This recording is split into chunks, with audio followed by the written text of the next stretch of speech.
அந்த உணர்ந்தால் தான் பண்ண முடியும். அதனால தான் நம்ம பொதுவாகவே சொல்லுவாங்க, இந்திய சட்டத்தைப்படி சொல்லுவாங்க, we have the put the cart before the ஹார்ஸ்ன்றாங்க. அதாவது வண்டிக்கு முன்னால் நம்ம மாட்டை கட்டி இழுக்கிறதுக்கு பதிலாக வண்டிக்கு பின்னால் கட்டிட்டோம் மாட்டேன்னு சொல்லுவாங்க. என்ன காரணம்னா அது போக மாட்டேங்குது, அந்த வண்டியே போக மாட்டேங்குது. ஏன்னா பல்வேறு பிரச்சனைங்க இருக்குது. அதனால தான் திரு எம்ஜிஆருடைய ஒரு பாடல் கூட, ஒரு சினிமா பாட்டு, ஒரு அற்புதமான பாட்டு சொல்லுவார்.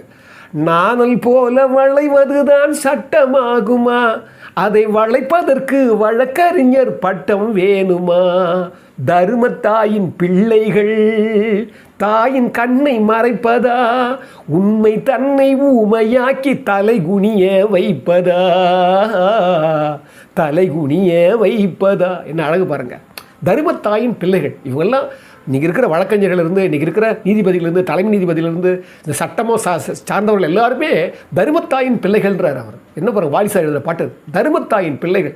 அப்போ தர்மத்தை கோலோச்சி நம்ம தர்மம் தான் நிலவணும், தர்மம் தான் நாம்